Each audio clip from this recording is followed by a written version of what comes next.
যদি দেখতে হয় তা দেখো। লন্ডনের একটা মেয়ে, সে বললে আমি 100টার বেশি পুরুষের সঙ্গে মিলামিশা করেছি, প্রেম করেছি, একটাও পুরুষ ভালো হয়নি, ওই জন্য আমি রেগে আমার ঘরের কুকুরটাকে বিয়ে করেছি। আপনারা হাসছেন, এটা সত্য ঘটনা, ইউটিউব খুলে দেখে দেখে। মানুষ এত হিংস্র হয়। জাপানের একটা ছেলে কয়েক মিলিয়ন ডলার খরচ করে নিজে কুকুর হয়েছে, কুকুর জেন্ডার পরিবর্তন করে কুকুর। আল্লাহ আপনাকে ইমানের দৌলত দিয়েছে, আপনি শুকর আদায় করে বলুন আলহামদুলিল্লাহ। শুকর আদায় করুন যে আল্লাহ তুমি আমাকে মুসলমান করেছো, আল্লাহ তুমি আমাকে ঈমানওয়ালা করেছো, আল্লাহ তুমি রাসূলের উম্মত করেছো। তাকিয়ে দেখুন, যারা নিজেদিকে মডেলিং বলছে, যারা নিজেদিকে বলছে আমরা জ্ঞানী, জানেন সব থেকে বেশি সমকামী কোথায়? আমেরিকায়, লন্ডনে নয়, ব্রিটেনে নয়, জার্মানে নয়, সব থেকে বেশি সমকামী হচ্ছে চাইনাতে। চাইনা যারা নিজেদিকে বলছে আমরা পৃথিবীর টেকনোলজিতে এগিয়ে, ওই চাইনায় যখন মানুষের 70 বছর বয়স হয়ে যায় তাদেরকে ইনজেকশন দিয়ে মেরে দেয়। কেন? যে এরপর তো যুবক উঠছে, ওকে মেরে দেয়, ওর থেকে লাভ নাই, ওর দ্বারা কাজ পাওয়া যাবে না, বুড়ো হয়ে গেছে। আর আপনারা ইমানদারির সঙ্গে বলুন, ইসলাম বলেছে, কোরআন বলছে ইম্মা ইয়াবলুগান্না ইনদাকাল কিবার আহাদুহুমা আও কিলাহুমা ফালা তাকুল লাহুমা উফফি ওয়ালা তানহারহুমা ওয়া কুল লাহুমা কাওলান কারীমা। তোমাদের মা বাবা যখন বৃদ্ধকালে বৃদ্ধাকে পৌঁছাবে, তোমরা এমন করে খিদমত করো যেমন তোমাদের শিশুতে লালিত পালিত করেছে। আমরা বাম্মাকে ভালোবাসি না বাসি? এই ভারতবর্ষে যতগুলো বৃদ্ধ বৃদ্ধাশ্রম আছে সব অমুসলিম ভাইদের, মুসলমানদের একটাও নাই। জোরে বলুন সুবহানাল্লাহ। একটাও মুসলমানদের নেই। তার কারণ, তার বরকত হচ্ছে এই টুপির বরকত, এই দাড়ির বরকত, এই কোরআনের বরকত, এই মসজিদ মাদ্রাসার বরকতে, রাসূলের বরকতে একটাও মুসলমানদের বৃদ্ধ বৃদ্ধাশ্রম নেই। কেন? রাসূল সাল্লাল্লাহু আলাইহি সাল্লাম শিক্ষা দিয়েছেন, আল্লাহ নিজে বলেছেন তোমরা মা বাপ বৃদ্ধকালে গেলে সেবা করবে। চাইনাওয়ালারা ইনজেকশন দিয়ে মেরে দেয়, আর আমাদের দেশের কিছু লোক আছে যারা আইপিএস বলুন, মাস্টার বলুন, ডাক্তার বলুন, আপনার ডিএম বলুন, আইপিএস বলুন, নিজের মাকে প্রফেসর, ইঞ্জিনিয়ার, এরা বৃদ্ধ বৃদ্ধাশ্রমে মা বাবাকে রেখে এসেছে। কলকাতায় গেলেই দেখতে পাবে, সেখানে কোনো চাষিবাসীর মা নেই, কোনো মাঠে খাটার মা নেই, শিক্ষিত লোকরা নিজেদের মা দিকে রেখে এসেছে। বড় কষ্ট লাগে। তাদের মধ্যে মানুষের বয়স হলে ঠিকানা হচ্ছে বৃদ্ধ বৃদ্ধাশ্রম, আর আমরা আমাদের মা বাপের বয়স হলে ইজ্জত আরো বেশি করি, ঠিক কিনা কথা বলেন? আমরা আমাদের মা বাবার ইজ্জত আরো বেশি করি, আর তারা কি করে? মা বাবাকে দূরে সরিয়ে দেয়। এই চাইনা পৃথিবীতে প্রমোট করেছে কিসের? সমকামীর, পুরুষে পুরুষে বিয়ে, নারীতে নারীতে বিয়ে, জেন্ডার পরিবর্তনের যে একটা বড় ধারাবাহিকতা, এটা চালু করেছে লন্ডন। আজকে মুসলমান নিজের জেন্ডার পরিবর্তন করছে অনেক। জেন্ডার মানে বাংলাদেশে হয়েছে শরীফ থেকে শরীফা, আপনারা শুনেন? শরীফ থেকে শরীফা। সে বলছে আমি অনুভব করছি আমি মেয়ে, অথচ সে পুরুষ। সে বলছে আমি অনুভব করছি আমি মেয়ে ছেলে। আমাদের ভারতে একজন আর্টিস্ট আছে, যদি আমি তার নাম লুব না, সে জেন্ডার পরিবর্তন করেছে, মেয়ে ছিল ছেলে হয়েছে, এরকম আছে। ছেলে ছিল মেয়ে হয়েছে, কি করে? অপারেশন করে।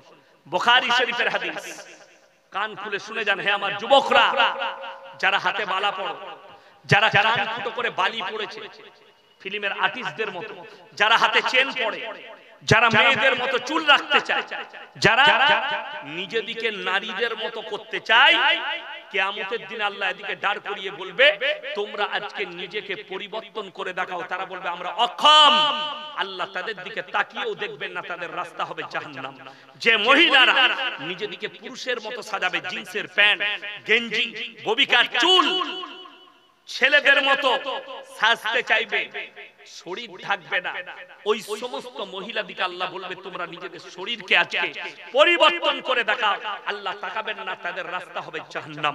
ওই জন্য মাথায় রাখবেন, আল্লাহ যে যৌবন দান করেছে, আল্লাহ যে আকৃতি দান করেছে, আপনি সিজদায় পড়ে কাঁদবেন। সকলে জোরে বলুন ইনশাআল্লাহ। আল্লাহ তুমি আমাকে এত সুন্দর আকৃতি দিয়েছো, পুরুষ করেছো। আল্লাহ তুমি আমাকে মরদ করেছো, আমাকে যৌবন দিয়েছো, সৌন্দর্যতা দিয়েছো। কাঁদুন আল্লাহর কাছে, সেটার উপরে ঘৃণা করবেন না। যারা নিজেদের শরীরের উপরে যত্ন নেয় না, যারা নিজের শুকর আদায় করেন না যে আল্লাহ তুমি এত সুন্দর আকৃতি দিয়েছো, শুনে রেখে দেন, কান খুলে শুনে যান। বেঈমান কাফেররা শরীরে অনেক জনা টাট্টু করে। এই জলসায় বহু জায়গায় মেলা বসছে, বসে না? বসে না? আপনাদের এখানে আশা করি বসে না? অনেক বড় মেলা বসেছে। যাই হোক, মেলা হারাম। বিসমিল্লাহ। মেলাতে দেখবেন ওই দোকানিকে বসতে দিবেন না। বিশেষ করে বলছি, যদিও দোকান বসে, টাট্টু করে, ছাপ মেরে, দেখেছেন না? দেখেন স্টাম্প মেরে, এটা হারাম। যারা শরীরে টাট্টু করে, শরীরে ছাপ লাগায়, এই ছাপ লাগানো, টাট্টু করা ইসলামী শরীয়তে হারাম। তাদের নামাজ তো হবেই না, হবেই না, ফরজ গোসলও হবে না। যদি কেউ করে থাকেন ভুলবশত, ডাক্তারখানায় গিয়ে অপারেশন করে নেবেন, কেমিক্যাল দিয়ে ডাক্তারে তুলে দিবেন, বাঁচবেন তা যদি জান্নাত পেতে চান।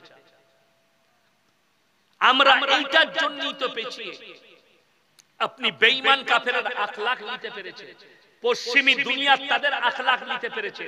আপনাদের চোখের সামনে এতগুলো আলেম বসে আছে, এদের আখলাক নিতে পারলেন না? এই জলসাই যেখানেই যায়, নামার পরে গাদা যুবক ছুটে চলে আসে। কাল কি অনেকগুলো ছেলে ঘেরে ধরেছে, স্যার একটা ফটো লি, স্যার একটা ফটো লিচ্ছে আমার, সেলফি লিচ্ছে আমার, আর চুল কেটেছে শুয়োরের মাথার মতো। হ্যাঁ, তো আমার মতো চুল রাখ, আমার মতো পোশাক পর। পোশাক করছে বেঈমান কাফেরের মতো, পোশাক করছে ছিঁড়া। বেঈমান কাফেররা মেহনতে কতটা কামিয়াবি হয়েছে দেখেছে? আল্লাহ রাসূল সাল্লাল্লাহু আলাইহি সাল্লামের সুন্নাত, টাকনুর উপরে কাপড় পরা। টাকনুর উপরে না নিচেই? পুরুষদের জন্য টাকনুর উপরে কাপড় পরবে। কিন্তু বেঈমান কাফেররা যে প্যান্টগুলো তৈরি করছে, পুরুষদের টাকনুর নিচেই। ঠিক বললাম না ভুল বললাম? টাকনুর নিচে। আর মহিলাদের জন্য হচ্ছে টাকনুর নিচে কাপড় পরা। কিন্তু বেঈমান কাফেররা কাপড় তৈরি করেছে, মেয়েরা এইখানে কাপড় পরছে। এখন যে সালোয়ার গুলো বার করেছে এইখানে। ঠিক বললাম না ভুল বললাম? রাস্তায় লক্ষ্য করুন। আর কিছু মেয়ে আছে পায়েতে দেখছি নায়িকাদের মতো কার বেঁধেছে, কার, কালো কার। ছেলেদিকে আকর্ষণ করার জন্য যে মেয়েরা এই কারগুলো বাঁধে, ওইটাই ওর জন্য জাহান্নামে যাওয়ার জন্য যথেষ্ট। ওই পোশাকটাই যাদের পা এতটা বেরিয়ে থাকবে, মহিলাদের টাকনুর উপরে কাপড় পরবে, ওই পা দেখে যতগুলো পুরুষের মনে জিনা জাগবে, সমস্ত পাপের ভাগদার ওই মহিলা হবে। ওই জন্য কোরআন বলছে ওয়াদরিব খুমুরিহিন্না আলা জুনুবিহিম, হে নারী তুমি পর্দা নির্ধারিত করো, তোমরা কোনদিন ধর্ষিতা হবে না, তোমরা কোনদিন লাঞ্ছিত হবে না। এটা কোরআন, ইসলাম বলছে। আল্লাহ তাআলা এত সুন্দর আদর্শ দিয়েছে পৃথিবীতে। ইসলাম কেমন বলে দিই, আমার ভাই স্বামী বিবেকানন্দের মতো লোক বলেছে। আপনারা জানেন, আপনার এলাকায় অমুসলিম ভাই থাকলে আপনি খালি তাদেরকে জিজ্ঞেস করবেন যে দাদা আপনাদের সমাজে কি এরকম কোন প্রথা ছিল যে মানুষ মারা গেলে চিতাতে জ্যান্ত অবস্থায় তার স্ত্রীকে পোড়ানো হতো? সেটার নাম সতীদাহ প্রথা। কি প্রথা বললাম? সতীদাহ প্রথা। কে বন্ধ করলেন? রাজা রামমোহন রায়। আর যেদিন থেকে রাসূল সাল্লাল্লাহু আলাইহি সাল্লাম এসেছেন, যেদিন থেকে ইসলাম প্রতিষ্ঠিত হয়েছে, রাসূল আকরাম সাল্লাল্লাহু আলাইহি সাল্লাম তিনি আদর্শ দিয়েছেন। তিনার প্রথম বিবির নাম হচ্ছে খাদিজাতুল কুবরা রাদিয়াল্লাহু তাআলা আনহা। তিনি ছিলেন 40 বছরের একজন বিধবা মহিলা। জোরে বলুন সুবহানাল্লাহ। 11টা বিবাহ করেছেন, 10টা বিধবা। নবীজি বুঝালেন বিধবাটা ডাস্টবিনে ফেলার জন্য নয়, বিধবাটা জিনা করার জন্য নয়, বিধবাটা ব্যবহার করার জন্য নয়। কোরআনে আছে তোমাদের যদি পছন্দ হয় তোমরা তাদেরকে বিবি রূপে গ্রহণ করো, আল্লাহ এর মধ্যেও খায়ের বরকত রেখেছে। এখন মুসলমানদের একটা টেন্ডেন্সি এসেছে, শুনে নেন, ইসলাম বিরোধী টেন্ডেন্সি। অথচ সে নিজেকে মুমিন বলে, নামাজ পড়ে, সবই করে, কিন্তু সে জানে না যে আমি রাসূলের বিরোধিতা করছি। কেমন ভাবে করে বিরোধিতা? নদিয়া ডিস্ট্রিক্টের একটা ছেলে ফোন করল, হুজুর হুজুর আমি একটা আমার পাড়ায় একটা মহিলা স্বামী মারা গেছে, সেই মহিলা বিধবা হয়েছে, ইদ্যত পালন হয়ে গেছে, আমি তাকে বিয়ে করতে চাই।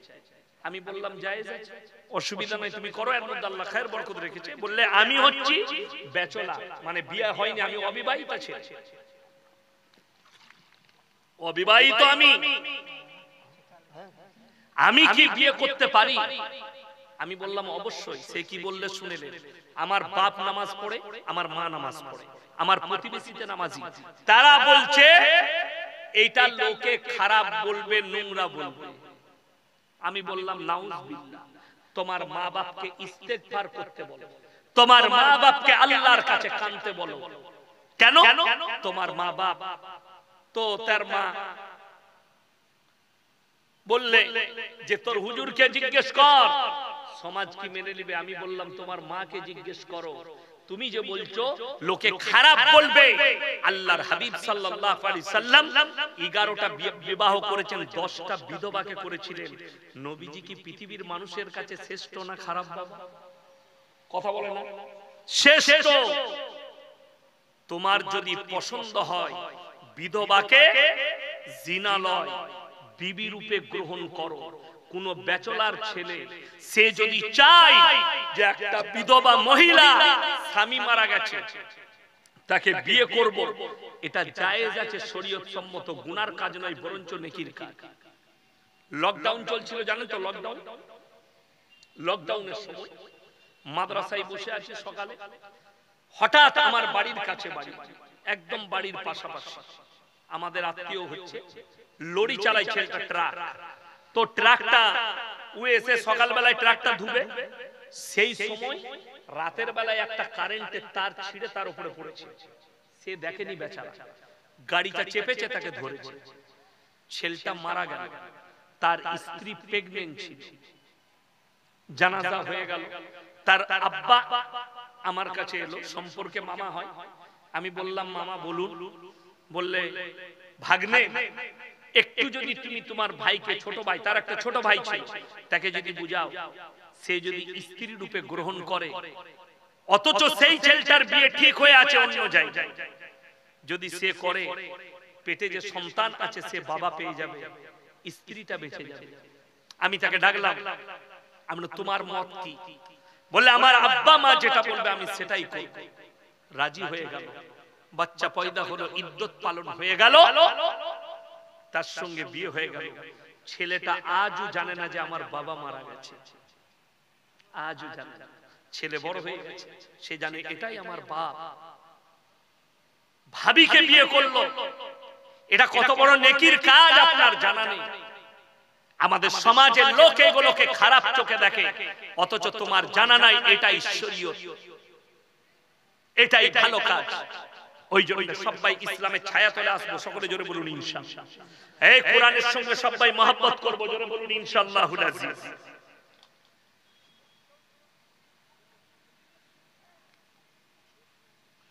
মসজিদে জামাতবদ্ধভাবে সালাত চলাকালীন সালাম দেওয়া যাবে কি? যদি মসজিদে জামাত হয় সেই সময় জোরে সালাম দেওয়া যাবে না। মসজিদে ঢোকার সময় যদি নামাজের সময় না হয় আপনি সালাম দিবেন, কিন্তু আস্তে সালাম দিবেন। যারা বেনামাজি, নামাজ পড়ে নাই, বসে আছে, তারা যেন শুনতে পায়।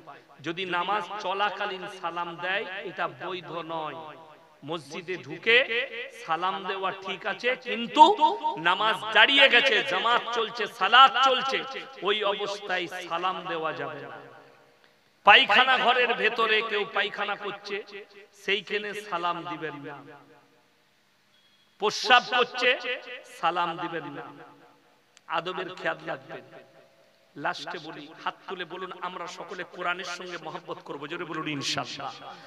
সরকার যে ইসলাম বিরোধী কাজ শুরু করেছে, এই মাদ্রাসাগুলোকে মিটাতে চাইছে, আমরা এটা হতে দেব না। হাত তুলে বলুন তো ইনশাআল্লাহ। আরো জোরে বলুন ইনশাআল্লাহ। এইটার জন্য শুধু শারীরিক নয়, শুধু অর্থ নয়, শুধু দোয়া নয়, আপনার সার্বিক দিক দিয়ে আপনার সমর্থন আমাদেরকে লাগবে। আমরা করব তো, জোরে বলুন ইনশাআল্লাহ। যদি এটা হয়, আমি বলবো আল্লাহর মহব্বতে, রসুলের মহব্বতে এইরকম 5 জন ব্যক্তি কে কে আছেন বলুন তো, যে কোরআনের মহব্বতে 5000 করে টাকা দেব ইনশাআল্লাহ। দেখি নাম্বার 1 কেউ আছে? 5000 টাকা রসুলের মহব্বতে 1 মাস পরে দিবেন, 2 মাস পরে, 3 মাস পরে দিবেন, 6 মাস পরে দিবেন। এই মাদ্রাসার জন্য আমি মাদ্রাসায় 2-3 বছর আগে, 2 বছর আগে এসেছিলাম। আলহামদুলিল্লাহ অনেক উন্নতি দেখেছি। বিল্ডিং বেড়েছে, গেটটাও হয়েছে। আগে গাড়ি ঢুকে নি, এখন গাড়ি ঢুকে গেল। এত বড় মাদ্রাসা। আমার ভাই নাম্বার 1 কে আছেন? 5000 টাকা। আল্লাহর বান্দা, আমি একজনকে দেখতে চাই। কে আছেন? প্রথম বিসমিল্লাহ। কোরআনের মহব্বত। রাসূল বলেছেন যাকিরা গচ্ছিত সম্পদ। মানুষ কিয়ামতের দিনে খালি কাঁদবে। আমি যদি এই দিনের খাতিরে আরো কিছু টাকা খরচ করে আসতাম, আমার জন্য মঙ্গল হতো।